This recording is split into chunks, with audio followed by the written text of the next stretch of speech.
E vamos à participação de Marcos Saldanha, da Rádio Timbira, no Maranhão.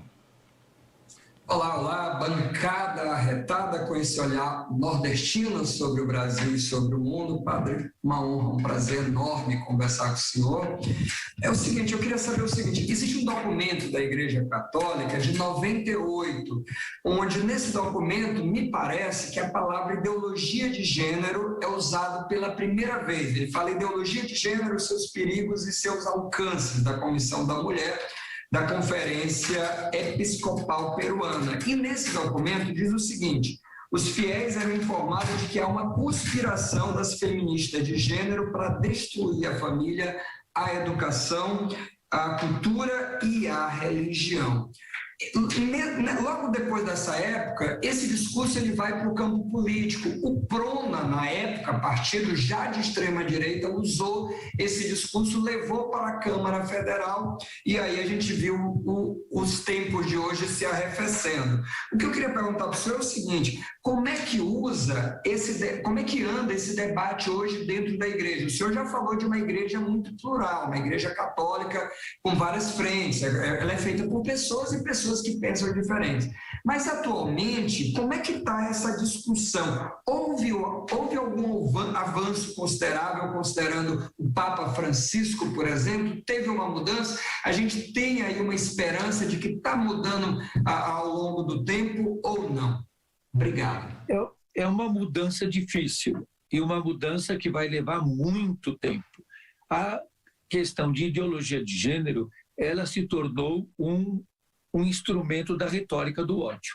E a igreja não está imune à retórica do ódio.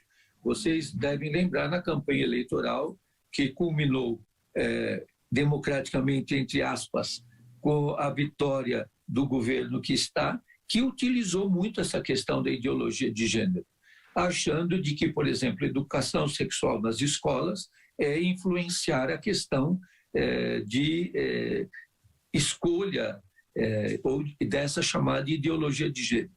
E não aceitar a questão que é uma questão candente, que é a questão da identidade de gênero. E uma identidade, hoje eu conversei isso com esse grupo dos Misters Trans, dos grupos não binários.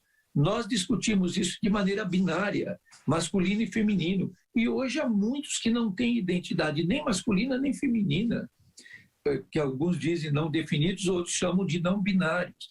Então, o ser humano, ele tem muito mistério que precisa ser entendido. Eu até uso uma frase que pode ser considerada como frase de efeito, mas como na fé católica nós temos a concepção de que Deus é trindade, e nós evocamos a trindade todos os dias, falando em nome do Pai, do Filho e do Espírito Santo, eu sempre digo, Deus não é binário, Deus é trinitário. O trinitário significa abertura à diversidade, ao pluralismo, a toda possibilidade, que é a força da ação que movimenta a história. Mas isso é um processo muito difícil. É um processo dentro da igreja muito tabu. E você vê quanto o Papa Francisco tem sido atingido por ter posições de não condenação, de ter posições de acolhimento. E eu acredito que nós temos que acolher as pessoas para entendê-las. Você não ama o que você não conhece. O amor é uma maneira de conhecimento. Então é preciso conhecer, ouvir, perceber, ouvir a dor das pessoas. Esses processos de transição são extremamente dolorosos. Esses processos de identidade de gênero trazem muitas marcas nas pessoas. Você sabe, eu me surpreendo demais. Eu recebo muitas mensagens pelas redes sociais de pessoas pedindo socorro. Hoje há redes LGBT, até de católicos. Há pouco tempo, o padre Luiz Correia, da PUC do Rio de Janeiro, lançou um livro sobre a teologia e os LGBT, que foi agora apoiado pelo Superior Geral dos Jesuítas.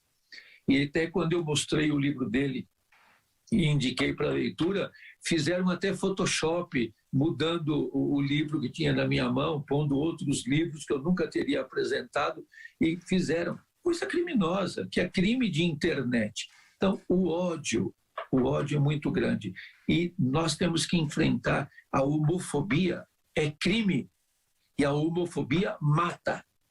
Então, nós não podemos nos deixar levar por esse ódio que hoje, tanto no Nordeste quanto no Sudeste, e no Brasil inteiro, e no mundo inteiro, em alguns países, a homofobia leva à pena de morte, leva à mutilação, leva a questões políticas muito sérias, como acontece em Israel em relação à Palestina, como acontece no Brasil, num número assustador de crimes por questão de identidade de gênero.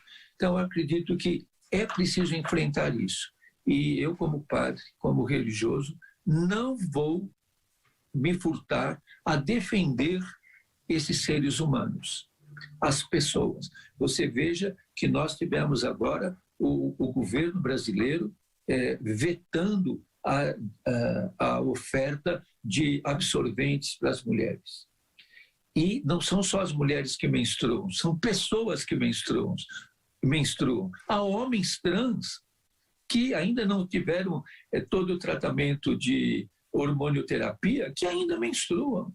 Então, é preciso que chegue absorvente higiênico a pessoas que menstruam. É uma luta dura, mas a gente vai apanhar muito. E a vitória vai demorar, mas a gente tem que ser fiel até o fim. Por isso eu sempre digo, eu luto não para ganhar, eu luto para ser fiel até o fim.